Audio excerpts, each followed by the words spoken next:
this is Lilitha Star, Loki and Growler for this week's Wine and Whips, or I should say yak of wine and whips. This week, because I'm very warm and suffering from the heat, I have a lovely orange juice drink here.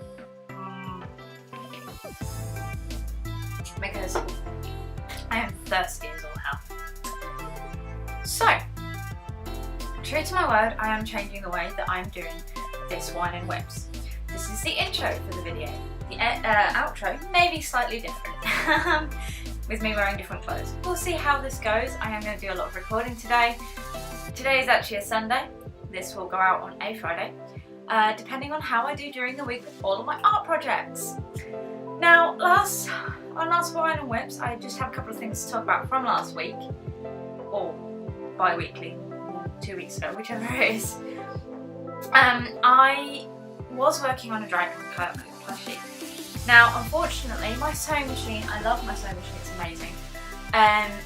It's my fault, to be honest. I haven't done a lot of sewing for a very long time, and I was stitching it together and I completely messed up, and it tore up a lot of the fabric that I was using, so much so that the body was stripped as well as one of the wings. It wasn't savable in a way that could make it that I would like to give as a gift or give as anything. So I did get rid of that in the end. I am not seeing this as a setback though. I am going to make it again with the same purple scale fabric, because that's beautiful fabric and I love it, and a different type of black fabric. I will not be using the stretch spandex. Instead, I'm going to use that spandex to, hopefully, when I get around to it, help me make the prototype of my Fallout 4 vault suit. And then if all the pattern pieces work, I will be making that up, because I've been meaning to make that again because my other one is falling apart because I wasn't very good. Oh, it wasn't very good. It wasn't. But up there, somewhere where you can't see, is a picture of me wearing my vault suit as an anime character. And the second thing is that Bink is not finished. I thought it was finished. I finished doing all the drawings, all the colourings, as you saw, and last week I finished doing all the writing, so I thought. After presenting this to my commissioner, he asked where the final page was. Now, he's allowed to do that simply because he is the person commissioning me to do this. However, I preemptively sent the sketches before I started the colouring stage because I wanted to make sure that everything was there. I was given the go-ahead to colour. Once all the colouring was done, I sent those to the commissioner, who then said yes, go ahead with the writing, and I went ahead with the writing. So apparently I missed a page. Not sure how, considering it's 6 of one, half dozen of the other. I'm not blaming him, not blaming me, it's happened. So I have one more page of that to do. So that's pretty much it on the bit that I wanted to say about last week, or 2 weeks ago's Wine and Whips. With the last sip of my lovely orange juice, because this stuff is amazing. Kiora is an amazing orange juice brand. I'm going to go into this week's, or 2 weeks, Wine and Whips. At the end of this, I will show you the stuff that I have done.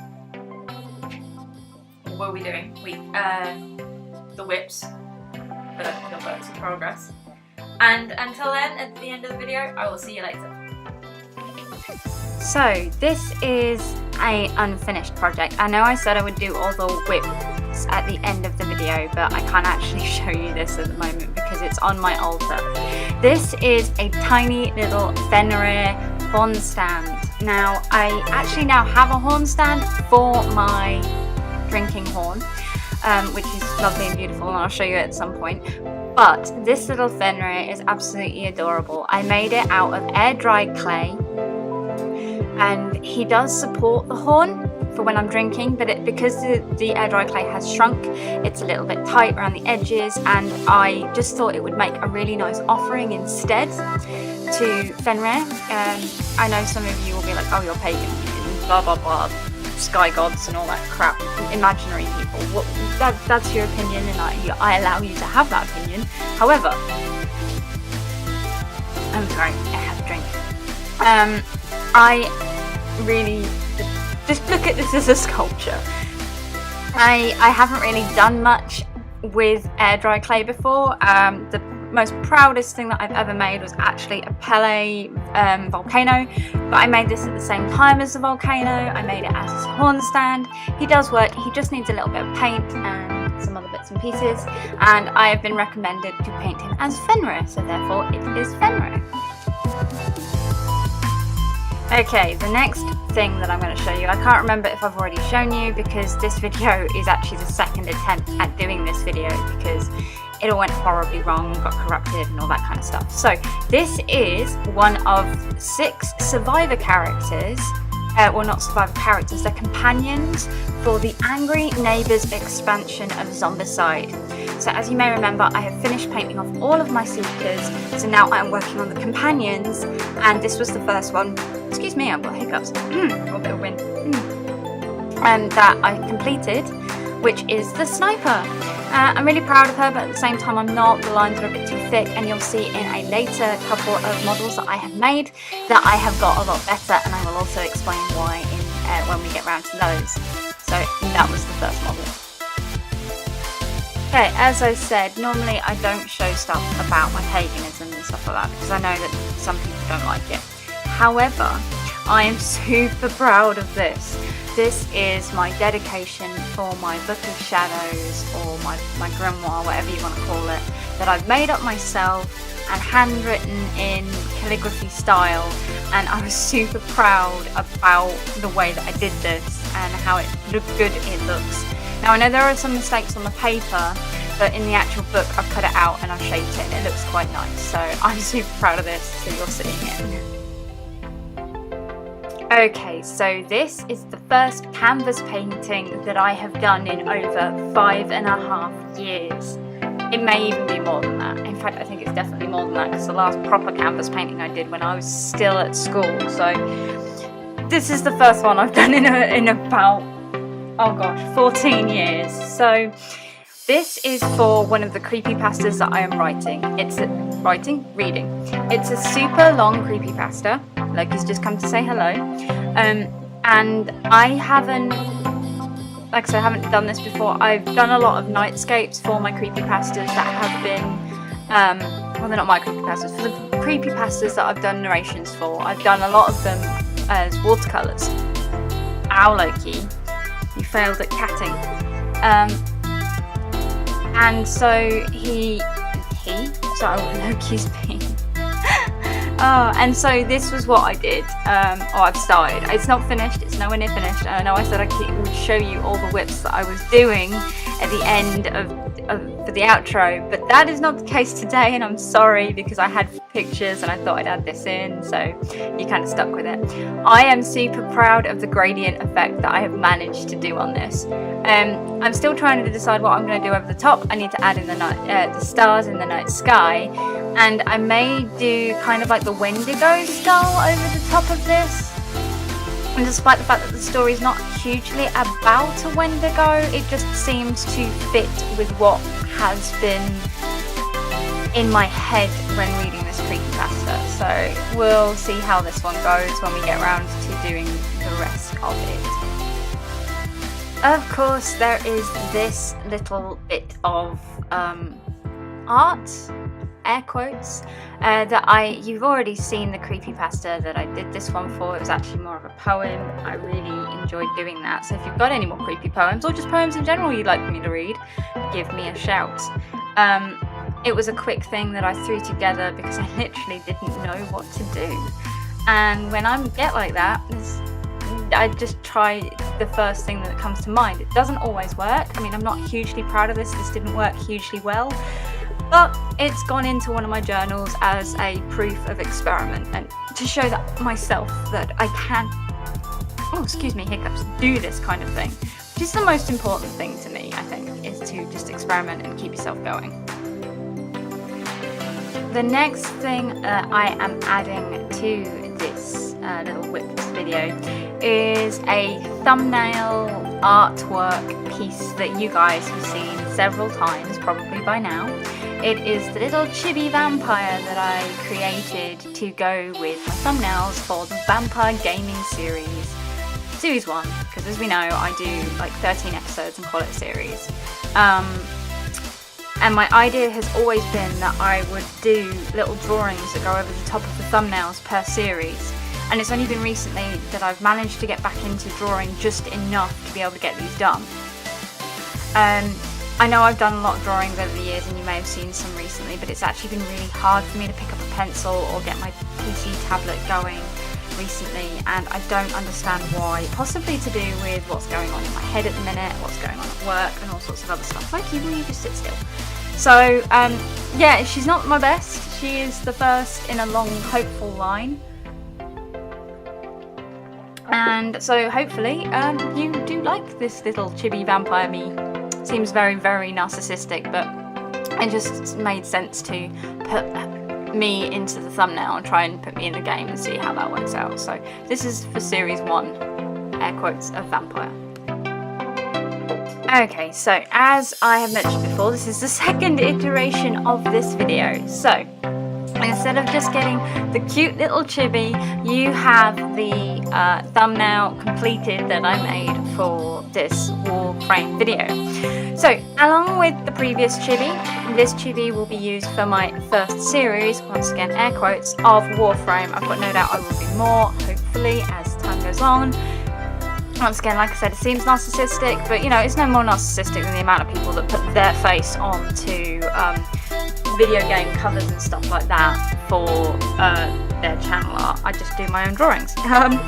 But basically, this little chibi is the one that I'm using, the Warframe that I'm using the most for the moment, or at least at the start of this series, which is Cora. She is one of the newest frames. She comes with Venari, the little Kavat, as no matter what. So, and she's who I'm using at the moment, so I thought I'd do myself as her. Depending on who we start off the next season with, depends on which one I will do as chibi then, which may mean that we end up with some more frames that are kind of gender bent. But we're not there yet, we're nowhere near there yet. So yeah, I hope you like this little chibi, because I really do, and it makes me happy to see it. So, true to 2018's finish project year, or finishing a project year, and not really starting any new ones, despite the fact that I've started a couple. This is a drawing that I started many years ago, about 2015, when I just moved into this house, my new house I currently live in, and I never really got around to finishing it. So I got through the sketchbook to this point the other day, where it was literally like, I have to finish this drawing, I can't start another one, I have to finish this one. So I have finished it in the style of a witch elf from Warhammer Fantasy, the Dark Elf series, because of characters, because I really like those, as anyone will know from some of my, maybe not from some of my painting videos, because I haven't actually painted any Dark Elves yet. I do plan to, don't worry, I do plan to. But this is a witch elf. I also finished it on a Wednesday night at an RPG game, and I asked the players, what would you like me to paint this as? Would you like it to be black and white, or would you like it to be coloured? Because I do a lot of Copic marker colouring, which is what all the chibis are, and quite a few of my other traditional drawings, and I got a resounding just leave it black and white. Now, I've never really done black and white, and I've never really found a good way of inking black and white and making it all look, you know, different. So this is the first time I've ever done that. I'm quite proud, I think I did fairly well. I wanted to leave the lines of the dress quite thin to represent a gauzy kind of floaty material and fabric, which is why the legs and the body are quite heavily accentuated, whereas the dress is not. I hope that I have managed to do that well for you. Hello again, guys. So, oops, sorry. As I said, this is the outro to Wine and Whips, number 14, I believe we're on. I do have to apologise. I am not as bright and outgoing as I was in the intro to last week, to this Wine and Whips. Like I said, the video got corrupted, I had to redo it. I haven't managed to get everything back up together so that I can do the one that I wanted to present to you. So I am missing 2 pieces that were submitted to me to put into Wine and Whips. I am going to get them back. It's just going to take me a little while to sort out. Loki is giving me lots of cuddles. So this is actually 3 weeks since I filmed that intro. It's been a long couple of weeks, a lot of stuff has gone wrong, but I'm not going to go into that. The biggest thing that I need to know from you guys is, do you think this is the best way for me to continue to do Wine and Whips? If so, leave a comment below, that will be so useful to me. If not, and you preferred it the previous way, once again, let me know. This way is easier and gives me more chance to give you more to talk about, because I feel rushed when I do it, where I just sit in front of the camera, even though that often isn't the case and they end up being a lot shorter. So let me know. Give me a shout, leave a comment, like and subscribe as always, and I will see you guys next time. And I promise you there will be more artwork videos and not just gaming videos in the future. Bye.